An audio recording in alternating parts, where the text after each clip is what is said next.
E nós vamos no dia de hoje falar um pouquinho sobre o livro do Apocalipse, que na verdade, segundo alguns próprios comentaristas, alguns estudiosos das Escrituras, como no caso de João Calvino. João Calvino foi um dos reformadores que deu origem à teologia reformada chamada calvinismo, que prega-se que uma vez salvo, salvo para sempre. Ninguém pode perder a salvação. Calvino foi comentarista de vários, ou por que não dizer de todos os livros da Bíblia do Antigo e do Novo Testamento, exceto um único livro que ele não ousou tecer comentário alguns, e esse livro é o livro de Apocalipse. Satanás tem soprado no ouvido de muitos homens como Calvino, homens estudiosos das Escrituras, que o livro de Apocalipse é um livro de difícil interpretação. Há uma certa verdade nisso. Ele é um livro de difícil interpretação, porém nós não podemos fazer disso um bloqueio para que nós não venhamos mais fazer uso e estudar o livro de Apocalipse, quando na verdade o livro de Apocalipse é o único livro que contém uma bem-aventurança para aquele que o lê. Apocalipse 1:3 diz: bem-aventurado aqueles que leem e os que ouvem as palavras desta profecia. Então aqueles que leem e ouvem a palavra desta profecia, ele é bem-aventurado, ele se torna muito feliz.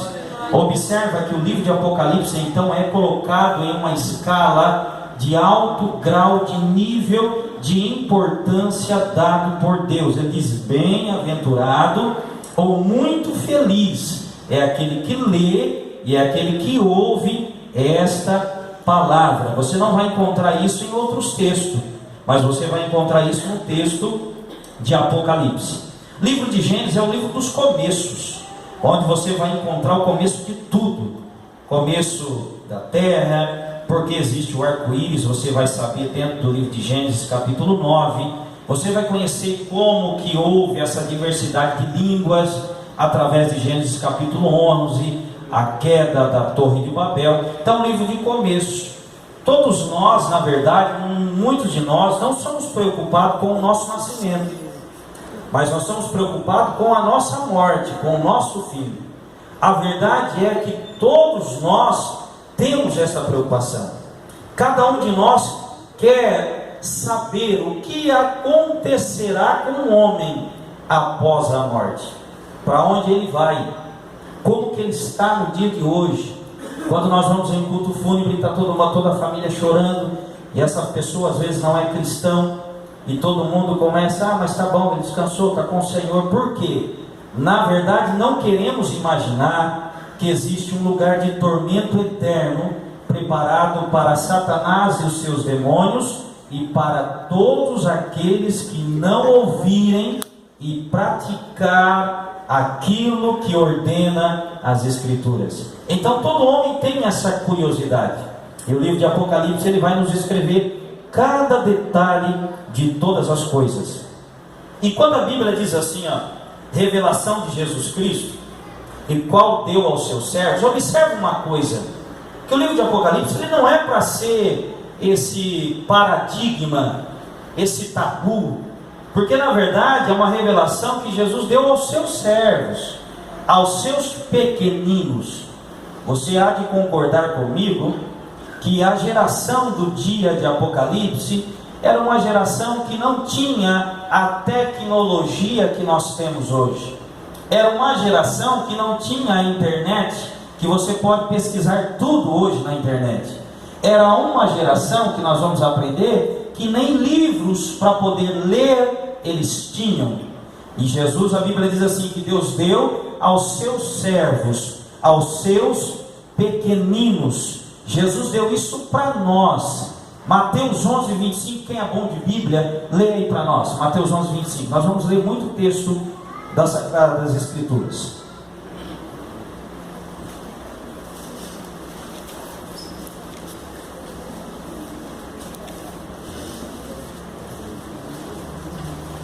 Naquele tempo, respondendo Jesus, disse: graças te dou, ó Pai, Senhor do céu e da terra, estas coisas aos sábios e instruídos, e as revelaste aos pequeninos.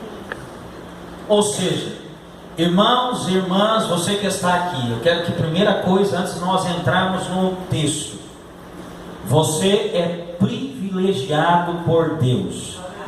Tem muitas pessoas que são seus vizinhos, trabalham com você, estudam com você, mas não tem o privilégio que você tem de receber a revelação de Deus acerca do futuro.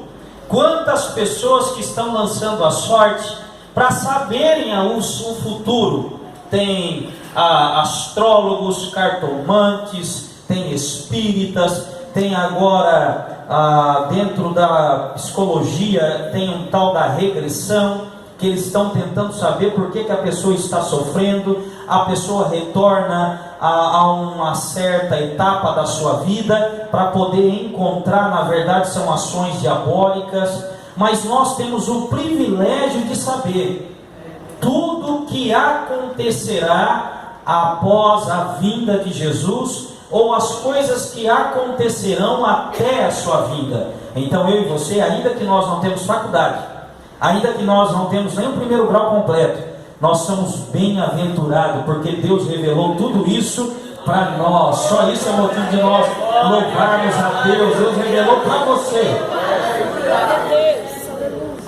E para nós começarmos, eu quero só salientar aqui uma coisa que é importante. Quando se fala de revelação, se fala de Apocalipse, existe pelo menos, eu vou citar aqui 4 formas diferentes de interpretar Apocalipse. Vou falar bem resumidamente, que eu quero entrar direto no texto, só para você ter uma ideia. Quando que acontecerá o Apocalipse? Que Apocalipse é revelação, nós vamos falar sobre isso depois. Que tempo isso ocorrerá?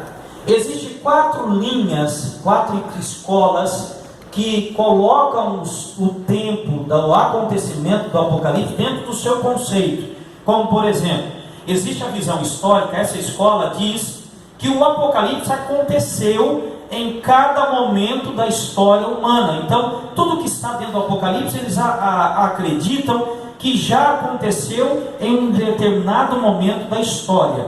Existe a segunda corrente teológica que acredita que o Apocalipse tem uma conclusão pretérita. A palavra pretérita quer dizer passado. Quer dizer o quê? Que o Apocalipse já aconteceu no primeiro século, quando o Império Romano dominava o mundo. Aí vem os papas. Você já viu, alguém já deve ter visto alguns estudos sobre os papas, que o 8º Papa era o Bento XVI, ele ia renunciar, e agora o que viria seria o anticristo. Já ouviu isso? Mas é uma visão pretérita que colocou lá na época do Império Romano. Temos também a visão futurística, que essa visão é a visão pentecostal, é a nossa visão, que coloca o acontecimento do Apocalipse dividido em 2 partes.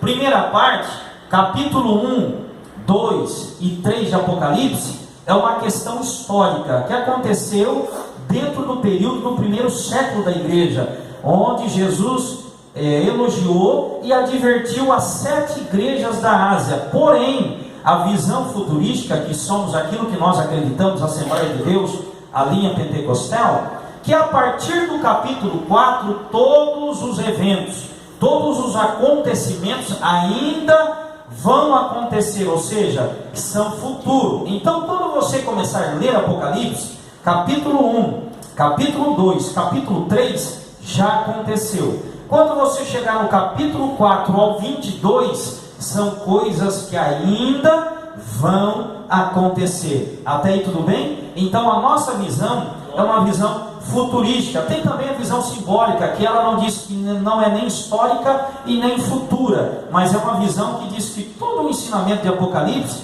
é simplesmente uma lição espiritual que Jesus queria passar para a igreja. Mas o que eu quero chamar a tua atenção é que dessas diferentes formas de interpretação da Bíblia acerca do tempo em que Apocalipse há de acontecer, nós temos que tomar alguns cuidados sobre a forma de interpretar o livro. Por quê? Se nós não fazermos assim, nós vamos ferir aquilo que o texto diz.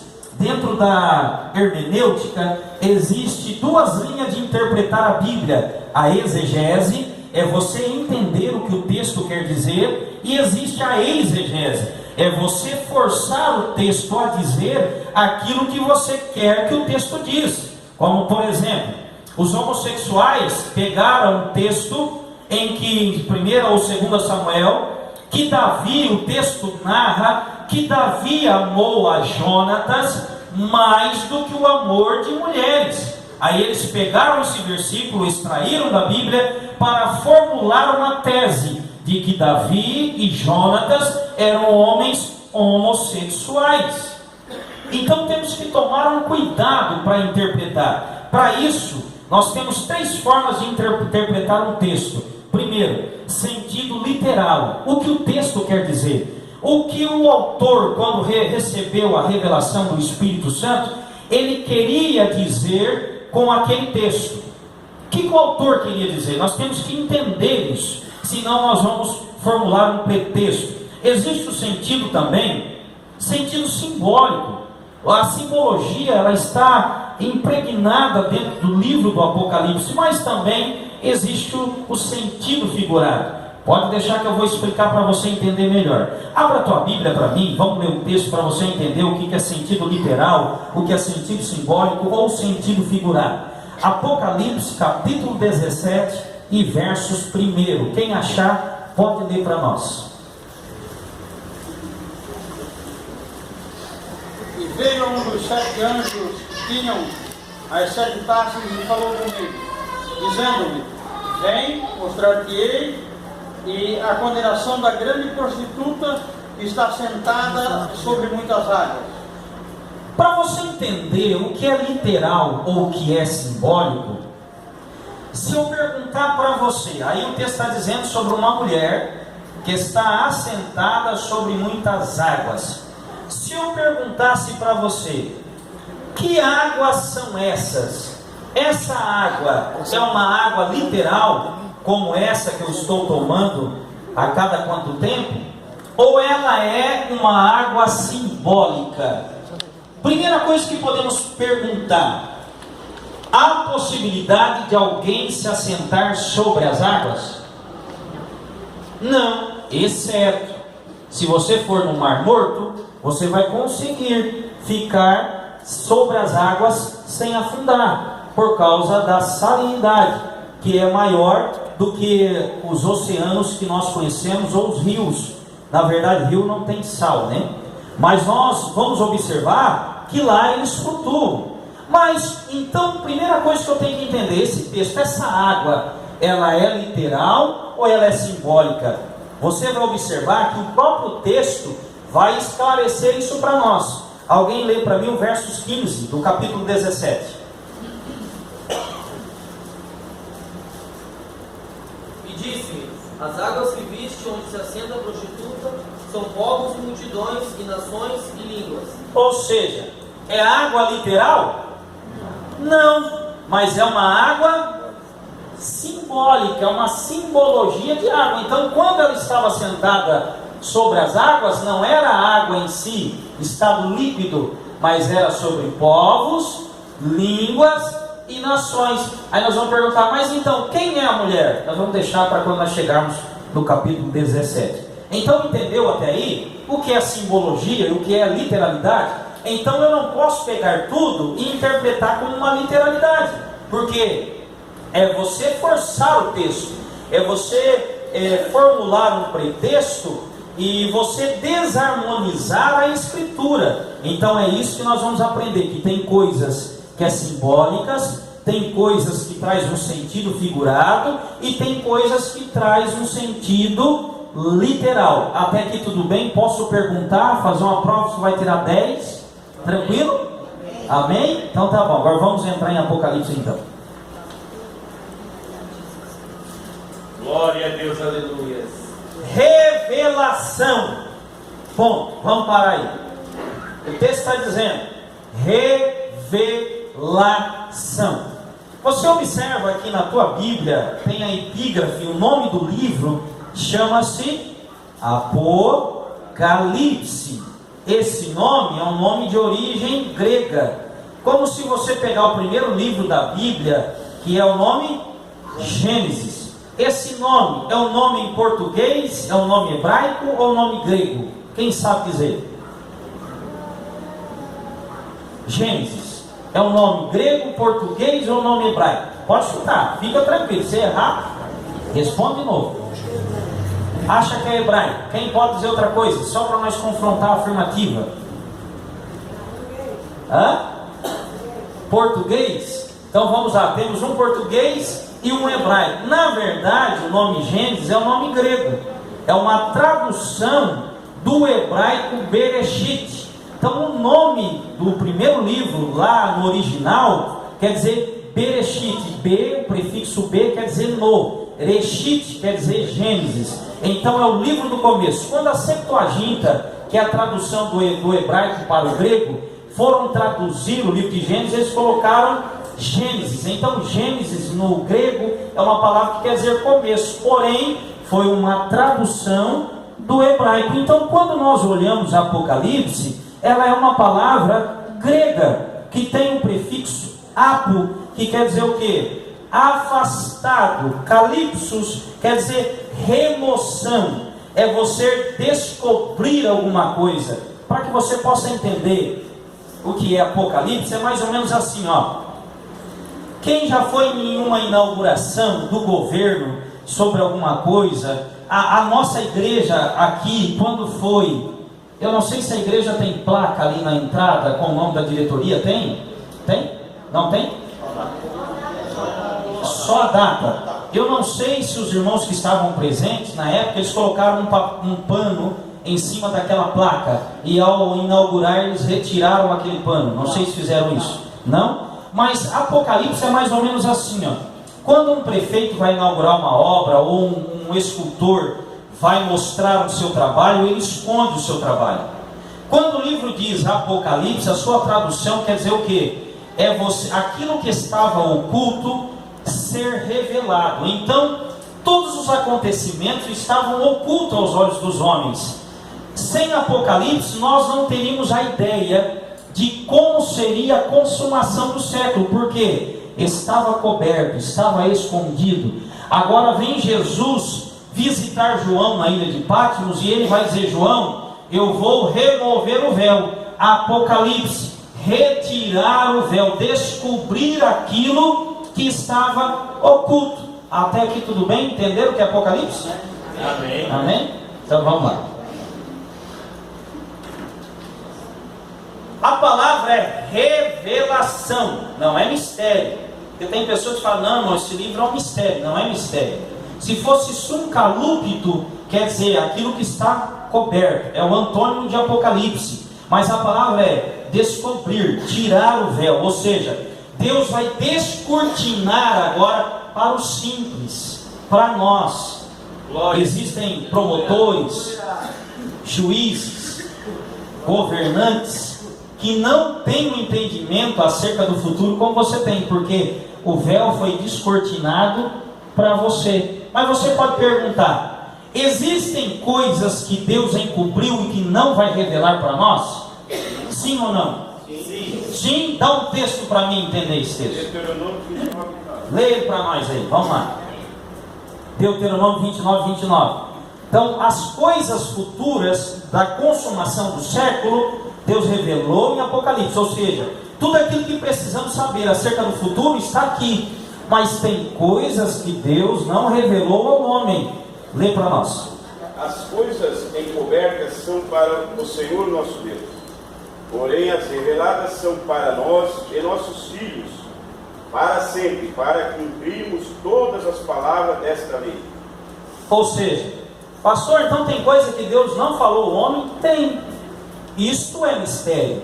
Mas a revelação de Apocalipse não. Então, quando você vê lá a revelação, essa palavra foi traduzida, porque no original seria Apocalipse de Jesus Cristo. Mas então nós temos nas nossas Bíblias revelação de Jesus Cristo. Então a primeira coisa que precisamos aprender é uma revelação. É algum mistério para nós?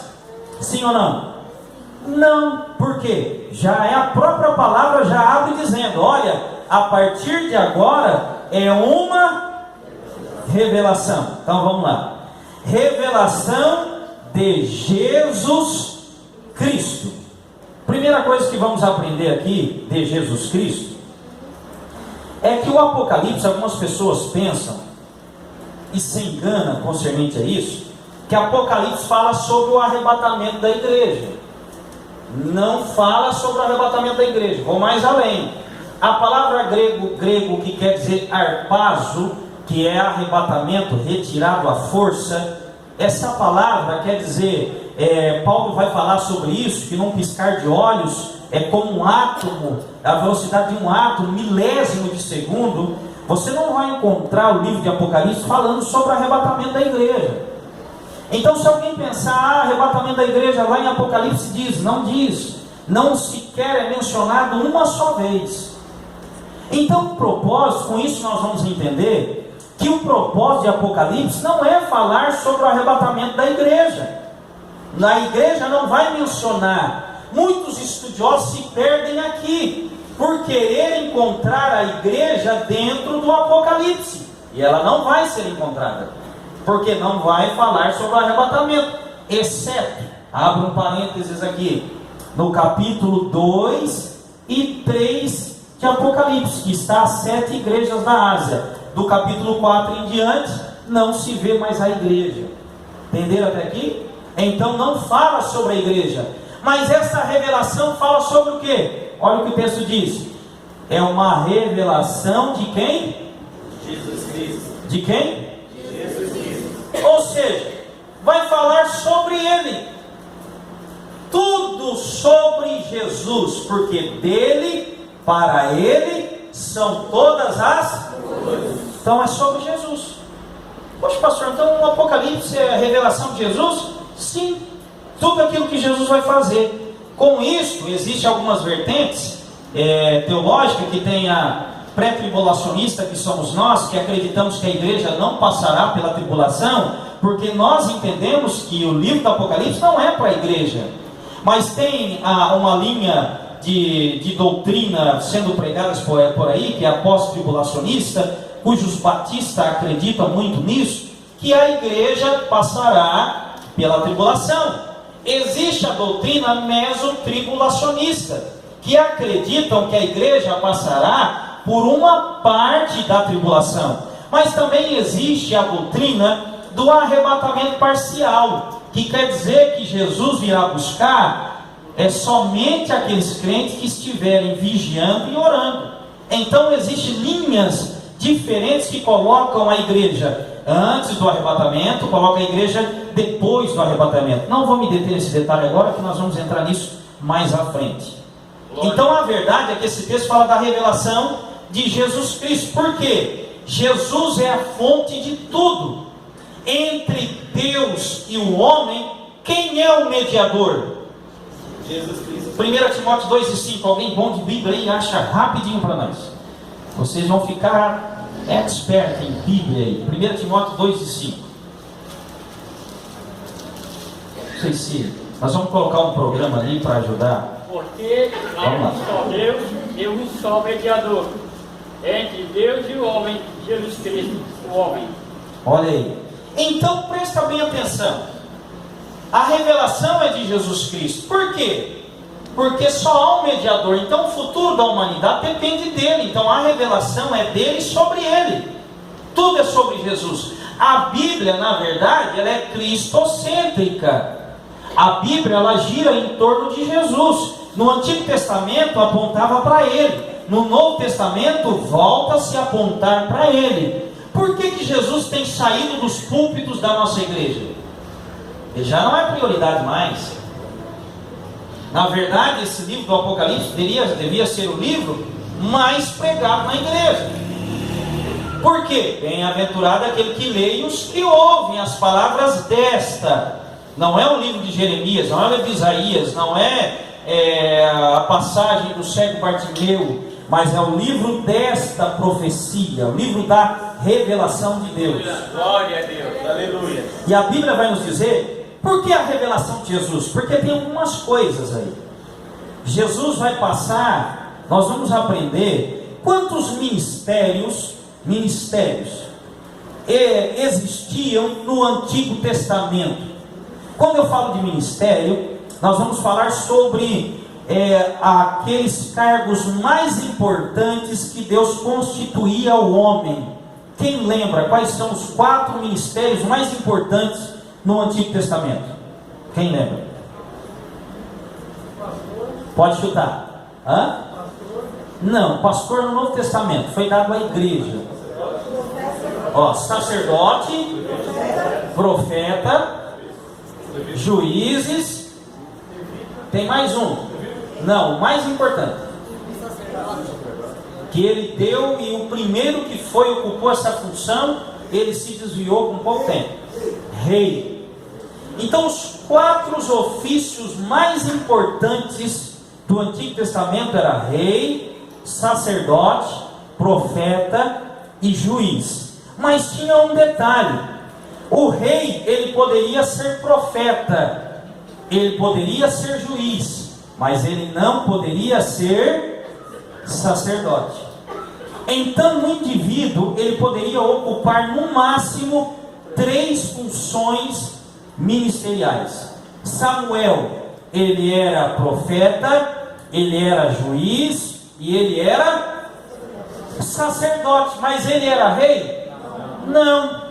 Davi, ele era rei, ele era profeta e ele era juiz. Mas Davi era sacerdote?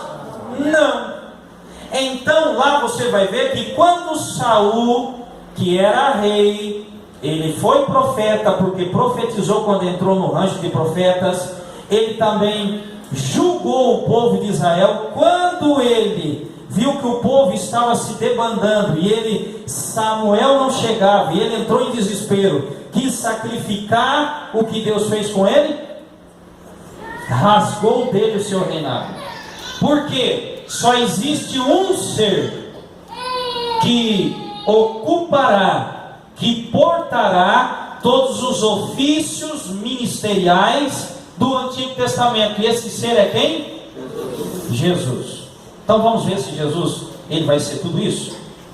Mateus 21:11, quem lê para nós?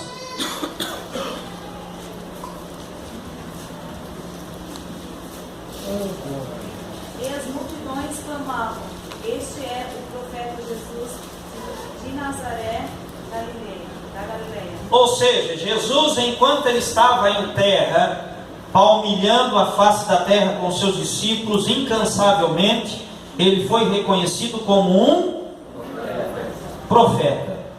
Mas Jesus foi sacerdote? Ele foi rei enquanto estava em vida? Sim ou não? Não. Ele veio para os seus. Ele não exerceu o reinado enquanto estava em vida. Tanto é que eles diziam: crucificam-o. Jesus não reinou enquanto estava em vida sobre o judeu. Então Jesus foi juiz enquanto estava em vida? Ele diz assim: eu não vim para julgar vocês, já tem quem o julgue, a palavra de Deus. Mas então, quando o texto está dizendo, vamos voltar, nós estamos só na revelação de Jesus Cristo ainda. Quando o texto está dizendo revelação, ou seja, vai se descortinar alguma coisa de Jesus, quer dizer o quê? Algo está acontecendo uma transição no ministério de Jesus. Então, enquanto Jesus estava em terra, reconhecido como profeta, quando nós abrimos o livro do Apocalipse, capítulo 1 e versos 13, alguém lê para nós aí rapidinho. Depois outro irmão já prepara Apocalipse 19 e 16. 1 e 13, quem pode ler para nós? E no meio dos 7 castiçais, um semelhante ao Filho do Homem, vestido até os pés de uma veste comprida, e cingido pelo peito com um cinto de ouro. Ou seja, essa veste que Apocalipse está descrevendo Jesus é uma veste sacerdotal. Então entenda comigo, agora Jesus já aparece como sacerdote. Hebreus vai dizer que ele é o nosso sacerdócio eterno, da ordem de Melquisedeque. Você observa que agora esse Jesus já está com vestes talares, que era a roupa que o sacerdote usava. Então, Apocalipse capítulo 1, Jesus já não aparece como profeta, mas ele está aparecendo como sacerdote. Mas Jesus vai aparecer como rei. Apocalipse 19:16. Quem achar ali para nós? Depois Apocalipse 20:11. Na capa e na perna dele estava escrito este nome: Rei dos Reis e Senhor dos Senhores. Apolo, então entenda, no capítulo 1, Jesus vem como sacerdote, passa todo o período da tribulação. Quando estamos chegando no capítulo 19, ao término da tribulação, Jesus está voltando com a igreja, que já foi arrebatada. Nós vamos detalhar isso mais à frente. E estava escrito na sua coxa o quê? Rei dos Reis e Senhor dos Senhores. Agora ele veio para reinar, vai estabelecer o milênio. Satanás será preso por 1000 anos. Então o mundo terá um reino de verdade, um reino de paz, um reino de justiça. Então ele não reinou ainda. Agora Apocalipse 19, ele está vindo para reinar. Mas Apocalipse capítulo 20, versos 11, quem lê para nós? E vi um grande trono branco, e o que estava sentado sobre ele, e cuja presença cobriu o céu e o céu, e não se achou lugar para eles. Ou seja, agora Apocalipse 20, 11, aparece um trono. E agora todo o trono fala de juiz, onde a Bíblia diz que o mar dará aos seus mortos, todos os que morreram sem salvação desde Adão, que estão no Hades, lugar de tormento, vão se comparecer diante do grande juiz. A igreja estará na sua retaguarda, e todos serão julgados, e um veredito será dado: apartai-vos de mim, maldito, para o fogo eterno, pois eu não vos conheço. Lê 5 e 11, 5 e 22. Também ao Pai a ninguém julga, mas deu ao Filho todo o juízo. Ou seja, quem estará sentado para julgar é aquele que muitos não quiseram aceitá-lo como único Senhor e Salvador. Aqueles que não levaram o Evangelho a sério vão ser julgados pelo Cristo ressurreto e o nosso Senhor. Então o Apocalipse está falando sobre essa transição de profeta, sacerdote, rei e juiz. Então é a revelação do ministério de Jesus. Simples assim? Amém? Amém. Então vamos lá.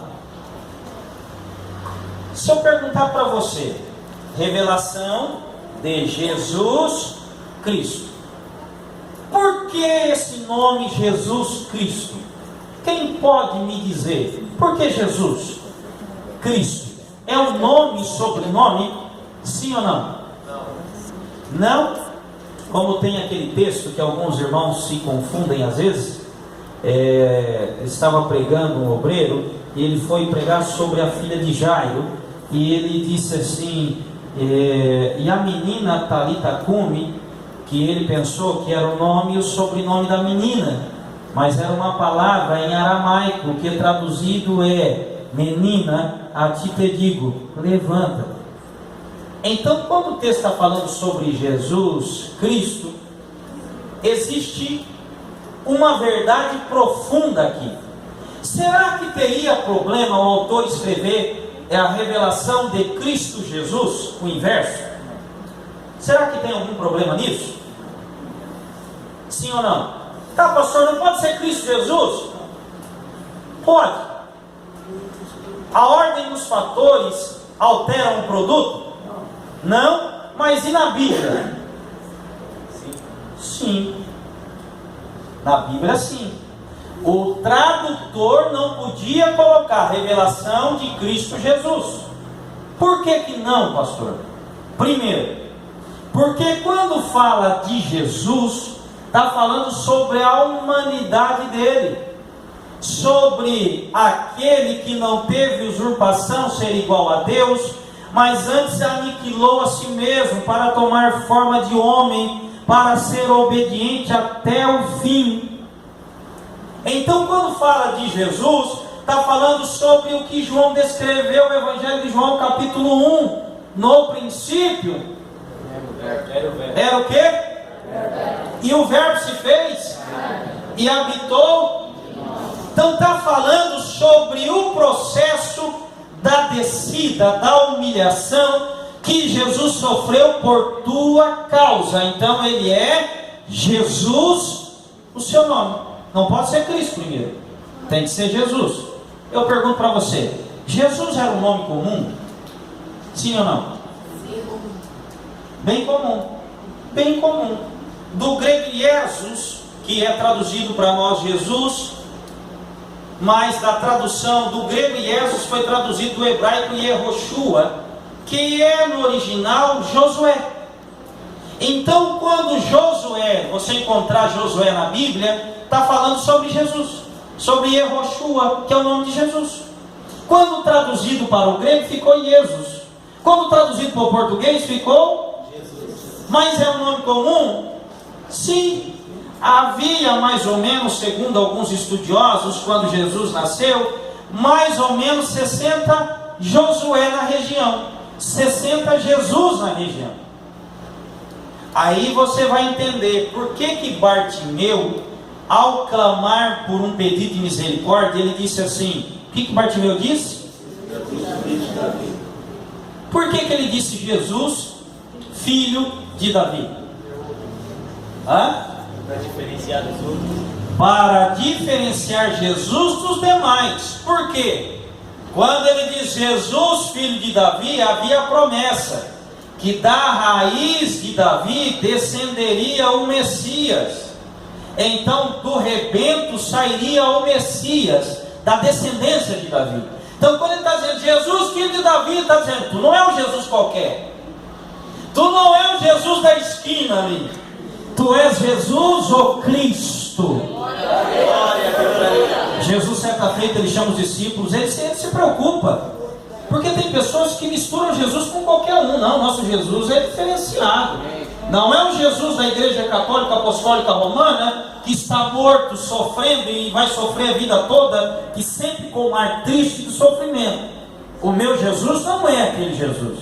O meu Jesus não é um Jesus que, segundo Allan Kardec, ele prega, fala sobre Jesus.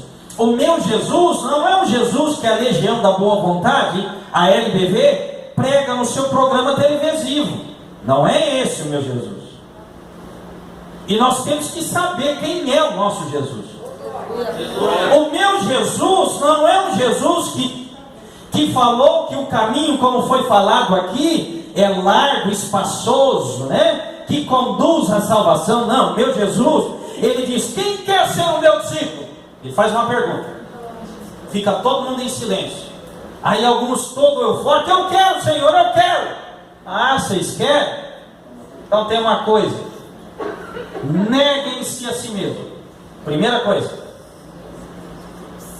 Como assim, Senhor, negar a si mesmo? Porque o maior inimigo seu é você mesmo.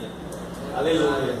Se você não matar esse homem natural e viver um homem espiritual, você não serve a Jesus. Negue-se a si mesmo. Tome sobre vós a sua cruz. Cada um tem uma cruz, tem que tomar. Ninguém quer carregar a cruz mais.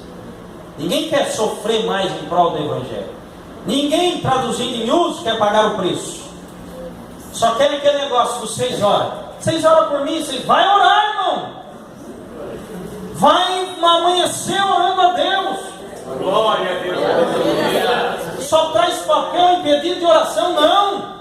Vai falar com o teu Deus, entra no teu quarto, fecha a tua porta, fala com o teu Deus que está oculto e Ele te ouvirá. Evangelho barato de só ora por mim, não. Estamos sendo carregados em carrinho de mão. Só há um mediador, é Jesus. Eu não sou mediador teu. Vai pagar o preço, carrega a tua cruz. Quer ser? Ergue-se, tome a cruz. E agora tem um detalhe: não vai na minha frente, que tem gente que é um problema sério, né? Quer ir na frente de Jesus para tudo, ele não sabe esperar. Segue após eu vou na frente. Se eu parar, você para também.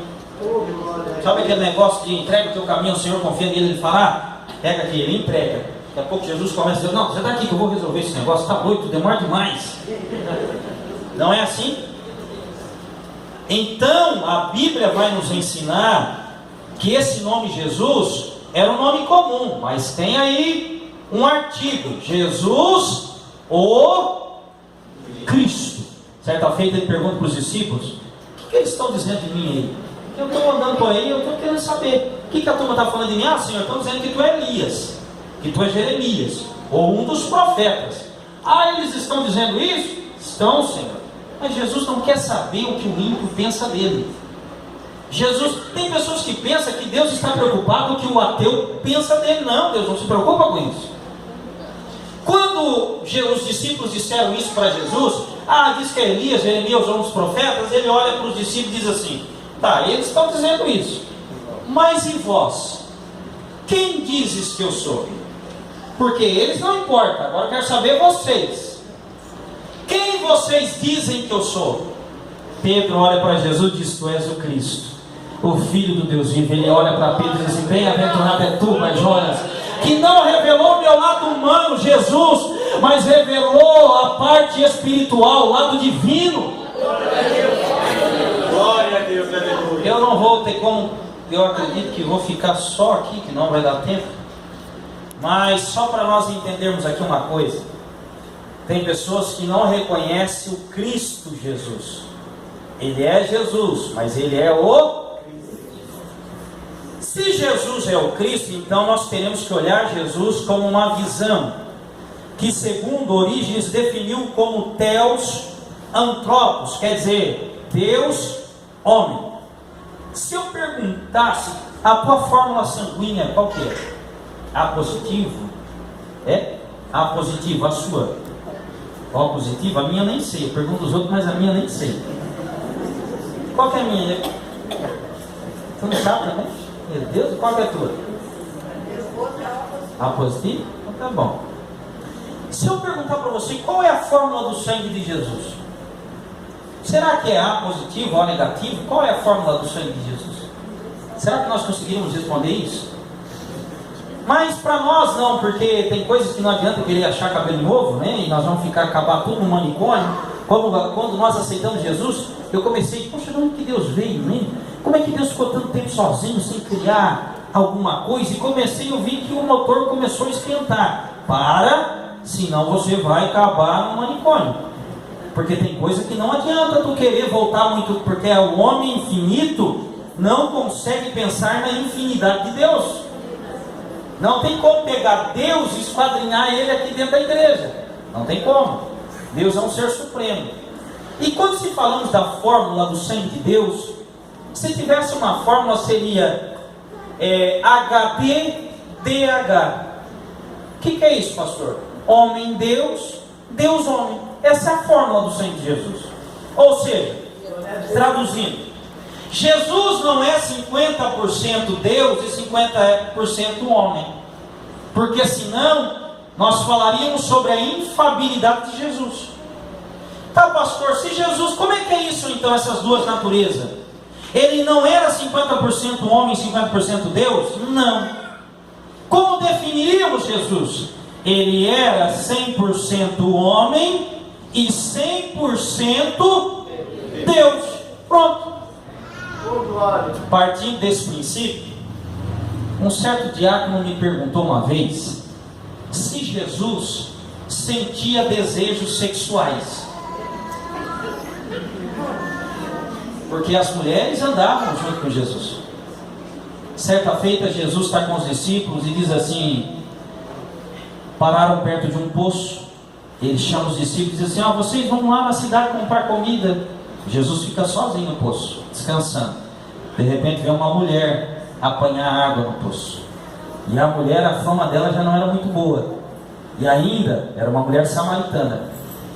Aí você imagina os discípulos chegando, olhando de longe, Jesus sozinho num poço, conversando com uma mulher samaritana, que a sua fama, ela tinha 5, e o que ela tinha agora já não era dela ainda.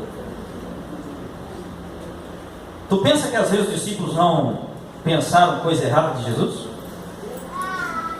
Tem pessoas que tem um pensamento que Jesus teve desejo sexual com mulher. Pastor, qual é o problema de eu pensar assim? Você está reduzindo a divindade de Deus somente à humanidade dele. Quando Jesus abraçava uma mulher, ele abraçava como o Criador, o Deus da sua alma. Quando Jesus olhava para uma mulher, ele não olhava com desejos sexuais, mas Jesus olhava com um olhar de misericórdia. Tanto é que ele diz: mulher, se tu soubesse com quem tu fala, tu pediria água para mim, eu daria água que jorra para a vida eterna. Esse é o Jesus o Cristo, não é alguém comum. Então, quando pensarmos em Jesus, irmão, ele é Deus. Nem vou entrar na Trindade agora, porque eu vou confundir vocês, não vai dar tempo para nós explicarmos nada. Então, quando nós falamos sobre Jesus, o Cristo, então entendemos que é o lado humano, que ele veio para salvar, que a tradução do seu nome quer dizer, é aquele que salva, que veio trazer a salvação. Jeová é a salvação. E Cristo quer dizer ungido, do hebraico Mashiach. Então, por que ele foi ungido? Para cumprir o seu propósito. E Jesus cumpriu o propósito? João 19:30, para mim começar a concluir.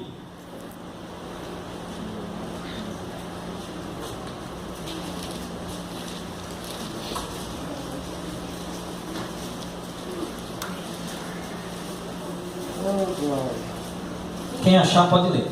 Quando Jesus tomou o vinagre, disse: está consumado. Inclinando a cabeça, entregou o Espírito. Ou seja, como ungido, como Cristo, Jesus cumpriu os propósitos de Deus. Como? Ele bradou: Pai, está consumado. Nas tuas mãos eu entrego agora. Ele tem poder para dar e tirar a vida. Jesus, ninguém matou Jesus. Ele entregou a sua vida voluntariamente. Por quê? Ele não era Jesus. Ele era Jesus, o Cristo. Ele tem poder de dar e tomar a vida quando ele bem quer.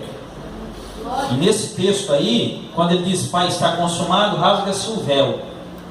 Era como se, numa tradução hebraica, todos estavam no templo oferecendo sacrifício, e Jesus está fora do templo, lá no Gólgota, a 800 metros do templo de Jerusalém. Quando o véu do templo se rasga, era como se o Pai, porque a arca estava dentro do templo, e a arca representava o Pai, era como se Deus Pai rasgasse a sua camisa, mostrasse o seu peito, o seu coração, e ele estava dizendo: mataram o meu filho. Traduzindo em miúdos, porque Jesus se entregou. A presença que outrora estava restrita a templo, agora importa que os verdadeiros adoradores adorem a Cristo em espírito, ou seja, em qualquer lugar e em verdade. Dentro da tua casa, você é um templo ambulante de Deus. Aonde você estiver, dentro do teu carro, você pode adorar a Deus. Deus lhe concedeu, vou ficar somente aqui para mim orar por você, revelação de Jesus Cristo, a qual Deus lhe concedeu. Deus, do grego theos, teologia, quer dizer estudo de Deus, quer dizer o quê? Que o Deus Pai, ele é a fonte de toda revelação. Deus é a fonte, o Filho é o agente, ou seja, é um meio da revelação. Então entenda o agir da Trindade aí. Qual é a fonte? O Pai. Qual é o meio? Qual os propósitos de Deus vêm a se cumprir na vida do homem? Jesus. E qual é a ação operante da bênção derramada sobre a vida do homem? O Espírito Santo. Aí nós vamos falar mais à frente sobre a Trindade, tá certo? Então o Filho é o agente por meio da revelação, passa para os homens. Cristo veio ao mundo para revelar ao Pai. Somente um texto nós vamos ficar aqui. Evangelho de João, capítulo 11, versos 41 e 42, e eu vou orar por você. Vamos se colocar em pé? Nós vamos continuar terça-feira que vem.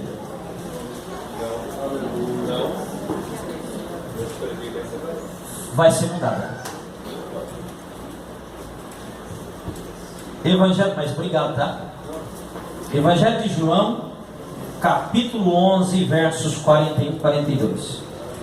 Tiraram, pois, a pedra, e Jesus, levantando os olhos para o céu, disse: Pai, graças te dou, por me haveres ouvido.